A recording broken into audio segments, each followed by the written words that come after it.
conmigo el señor Pedro Alonso y bueno, después del informe, después de que se dan algunos indicadores económicos de los Estados Unidos, de México, nos enfocamos, ya nos enfilamos hacia el trabajo del último cuatrimestre del año y sí, ¿qué es lo que vemos en el camino? Tocayito. Buen día a todos. Bueno, yo diría que de entrada una sorpresa el viernes pasado con el dato del empleo en Estados Unidos. El dato había venido siendo superior a 200,000 empleos mensuales pues, por semanas, por meses, y yo diría... por arriba de ese nivel, pues probablemente en los últimos 2 años. Sí. Con alguna excepción a principios de este año, pero el viernes pasado, cuando todo el mercado esperaba pues, alrededor de 220,000 empleos, la cifra que se publicó fue de 173,000, lo cual de entrada podría significar, entre comillas, que la economía de Estados Unidos había perdido algo de fuerza. Sin embargo, el dato llamativo, el que el mercado realmente vio y el que evidentemente pone una nota importante para considerar es el dato de la tasa de desempleo. La tasa de desempleo bajó de 5.3 a 5.1. Esto la coloca para todo fin práctico en ese nivel que la Fed hace pues, quizá algo más de un año o por ahí, mencionó como un dato donde ellos admiten esta condición de pleno empleo, ¿no? O sea, el pleno empleo no quiere decir que todo el mundo trabaje, ¿no? O que el desempleo sea cero, eso no existe, en ningún lado. Pero bueno, en condiciones de estabilidad y en condiciones de equilibrio económico, en Estados Unidos al menos, la condición de pleno empleo está por el nivel de 5% de la tasa de desempleo, ¿no? Sí. Entonces, bueno, 5.1 pues es casi, diría yo, está muy cerca y eso, bueno, lo que evidentemente pone en la mesa es la idea de si la economía está ya en un nivel pues, de importante empleo y esto es un parámetro de la fortaleza del crecimiento, bueno, pues entonces la decisión de la Fed de la próxima semana sobre la tasa de interés, pues debe ser subirla en septiembre, ¿no? Uh-huh. Por supuesto, habrá quien piense que no, habrá quien piense que sí. De entrada, el mercado el viernes pasado reaccionó como que sí. O sea, el mercado bajó. Originalmente yo había supuesto, yo lo escribí en mi columna diaria, que un dato por debajo de 200,000 podía ser objeto de ese razonamiento. La economía no está tan fuerte, por lo tanto la posibilidad de que la tasa suba se aleja un poco. Sin embargo, como dije hace un momento, lo llamativo fue el dato del desempleo, ¿no? Sí. Entonces el mercado baja, creo que también ayudado porque el día de hoy, como ya mencionaste tú, es día feriado, es el Labor Day en Estados Unidos, entonces aguantar 3 días seguidos, a ver qué pasa el martes con incertidumbres, por ejemplo, provenientes de China, pues nadie se la quiere jugar y mejor duermes tranquilo, vendes una parte y pues, se acabó, o por lo menos se les acabó en 3 días.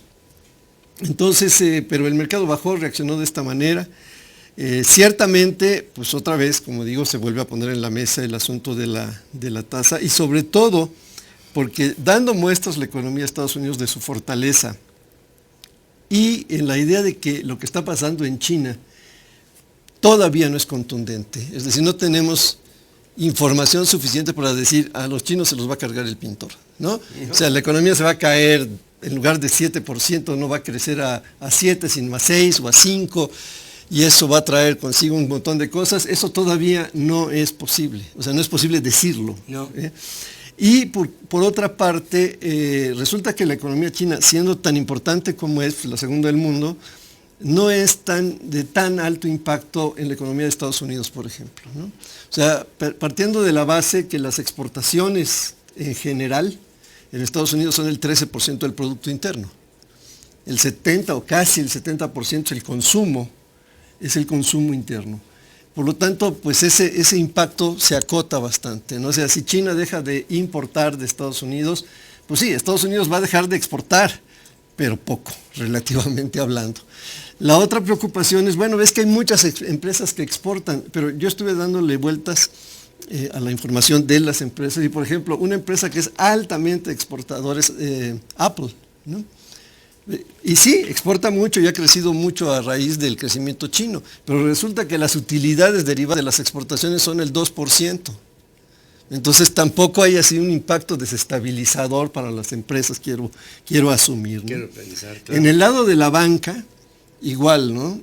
Todo el mundo dice, no, pues es que los chinos son deudores importantes. Sí, son deudores importantes, pero los activos de la banca estadounidense no son más del 3% en activos chinos. O sea, no le han prestado más del 3% de sus activos a los chinos. Entonces tampoco es tan importante. Por eso digo, el impacto de China, siendo muy importante, no es claramente impactante de manera negativa sobre esta economía, ¿no? Entonces, poniendo todas esas cosas juntas y algo que mencioné, creo que la semana pasada, que, así como razonamiento, ¿no? O como hipótesis. Uno, Estados Unidos no tiene aliados, tiene intereses. Dos, Sí. El problema de la economía de China, de entrada, es de los chinos.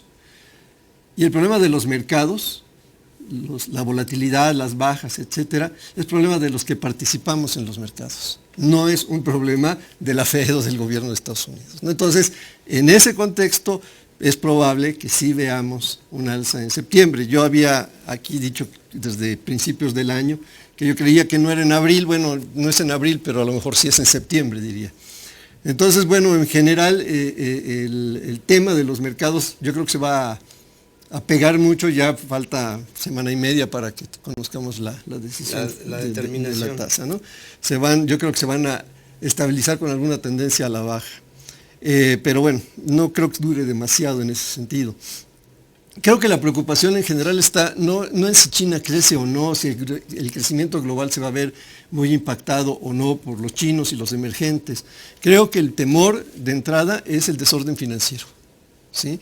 Y lo digo de esta manera porque el fin de semana en Turquía se reunió una vez más el grupo de los 20, el G20, a nivel de ministros de finanzas y banqueros centrales de estos países. A finales de año, en noviembre quizá, hay una reunión de jefes de Estado. No hay que perder de vista que en el G20 se reúne algo así como el 85% del Producto Interno Bruto del mundo. O sea, no es menor la cosa. Sin embargo, y bueno, pues así sucede con estas cuestiones, el G20 se ha constituido como un grupo de política económica informal, porque salvo una vez, o sea, esto es en el 2009, cuando realmente la economía global estaba en riesgo, es cuando toman una decisión ejecutiva y deciden juntos que la economía solamente se va a salvar si pasaban dos cosas. Una, si se relajaba la política monetaria, es decir, si bajaban las tasas de interés de manera importante, cosa que ha ocurrido, y la otra es que los gobiernos iban a gastar, que en parte es lo que nos está rebotando el día de hoy, ¿no? El endeudamiento público que viene de entonces. Y rebota porque eso limita la capacidad de inversión de ahora. Claro. En aquel entonces, pues todo el mundo gastó porque veía que las cosas estaban realmente complicadas en el planeta. En fin, este grupo, como digo, no toma decisiones, emite opiniones, y la opinión que transmitió ahora me parece trata de transmitir optimismo en la medida en que, como digo, no puede ejecutar una acción que diga vamos a mejorar las cosas y vamos a hacer esto, aquello y lo demás allá, ¿no? Al final del camino, yo creo que el grupo de los 20, como muchas organizaciones o grupos de este tipo, pues se reduce a que es más importante la decisión individual que la colectiva, ¿no? O sea, tú no puedes presionar demasiado a los países y decir, gasta, baja la tasa, sube la tasa, deprecia tu divisa. No puedes hacerlo. O sea, al final, pues los que van ahí responden a sus posiciones políticas internas. Claro, no hay demás, ¿no? Lo que hacen ellos es emitir una serie de opiniones. Y, por ejemplo, me parece que sin ser explícitos, porque no hay una sola mención que diga China en el comunicado final, pero dicen, por ejemplo, el crecimiento se ha reducido y es preocupante, es decepcionante, es la expresión que usan, en este año, de acuerdo a las expectativas que ellos tenían. Otra cosa que dicen es que van a impulsar las políticas cambiarias flexibles y que reflejen, o más bien que traten de eliminar el desalineo que hay entre las divisas el día de hoy, y eso hace clarísima referencia a lo que están haciendo los chinos, ¿no? Entonces, bueno, sí les preocupa, pareciera que no tanto, ¿no? Es el mensaje que yo leo que tratan ellos de emitir y que, bueno, de alguna manera checa con eso que decía yo al principio. El impacto de China hoy no es contundente, o sea, no podemos todavía decir es de este o aquel tamaño, ¿no?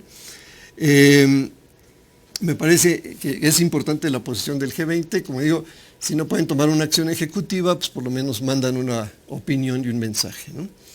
Esta semana hay varios temas aquí en México que yo creo que vale la pena seguir con detenimiento. Hoy, más tarde, se anunciará los resultados de las ventas y las exportaciones, las ventas locales y las exportaciones de automóviles, que sabemos es un factor importantísimo en nuestra economía en general y en nuestro ingreso externo en particular.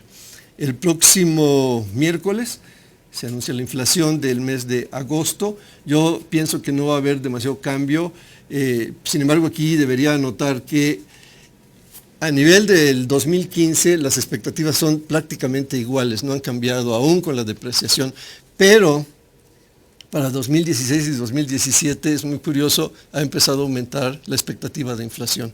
Esto es, yo creo que ahí es donde realmente los que hacemos estas cosas, los forecastólogos, empezamos a decir, bueno, va a ser difícil que se refleje un impacto este año, quizá el próximo año, quizá en los siguientes años, ¿no? Pero bueno, eso es por lo pronto lo que está pasando con la inflación. El jueves... Nos acordaremos de esa frase dentro de unos meses. Pues vamos a verla, así es. También se anuncian las ventas de la ANTAD, las de mismas tiendas, que es un punto de comparación importante para ver qué está pasando con el consumo, que pues ciertamente no se ha debilitado tanto, aquí lo hemos comentado, ¿no? Es una extraña combinación de inflación relativamente baja, un poco más de empleo por el sector manufacturero exportador y un mucho más ingreso por la depreciación cambiaria que favorece a quienes reciben las remesas, que no es poca cosa, ¿no? No. Es un ingreso muy importante y bueno, pues se nota en el consumo doméstico, ¿no? Entonces, bueno, las ventas de la ANTAD, y a final de la semana se conocerán los números de julio de la producción industrial, que pues ha ido de mal en peor. En realidad ha sido el sector más golpeado, sobre todo por el tema petrolero, ¿no? O sea, la caída del petróleo y todo lo que gira alrededor de ello en el sector industrial, pues han hecho que la actividad de este tipo caiga. Creo que va a caer un poco más de lo esperado, porque tengo la impresión de que la industria de la construcción, que había sido, digamos, el hit del último trimestre del 14 y los primeros meses de ahora, también se ha visto un poco disminuida en el sector de edificación de vivienda. Sí. ¿No? Sobre todo, porque el sector... Pero también la infraestructura, ¿no? Bueno, sí, es lo que iba a decir. El sector de infraestructura siempre ha estado muy plano en estos días estos meses recientes. Más o menos sostenido era el de la vivienda, y estos números se han venido un tanto para abajo. ¿Ven la condición en la que se encuentra ICA? Ah, no, sí. O sea, es lamentable. Son condiciones realmente lamentables para organizaciones dedicadas por años y años a la construcción de infraestructura. ICA construyó México. ICA construyó México. De veras, o sea, volteen para donde volteen, hay algo donde ICA tuvo que ver, ¿no? Desde las épocas de don Bernardo Quintana Rioja y Saturnino Suárez y aquellos fundadores de lo que fue la ICA de los 50, 60, a la fecha, ICA está deprimida. Muy. Y con ello las grandes constructoras de México están deprimidas en ese sentido. Claro, están las de los favoritos, ¿no? Del sistema, que esas sí van viento en popa. Bueno, gracias como siempre, tocayo. Gracias a ti, hay buen día. Una expectativa de todo lo dicho por Pedro. Me ocupa muchísimo, y me preocupa también lo que será el año que entra en indicadores económico-financieros, en los que no solamente habrá una menor actividad desde nuestro punto de vista, por las limitaciones con las que nacerá el presupuesto federal para el año que entra. Este presupuesto base cero no es otra cosa más que vamos a empezar el año con serias limitaciones. Desde mi punto de vista es lo que va a pasar. Pues sí, hay que cuidar el equilibrio fiscal, es lo que están haciendo. Digo, ya sé que eso pega en todos lados, o nos pega en todos lados, Pero esa es la idea, al final, ¿no? Es la idea. Viene un recorte bárbaro, al principio del año, calculado ya por algunas instancias de análisis económico. Si empezamos el año con un recorte de 128,000 millones. 135. 135. No importa. En fin, ahí se ya está hablando de un recorte para el año que entra de por lo menos unos 400,000. Pues sí, muy probablemente. Vamos a hacer una breve pausa.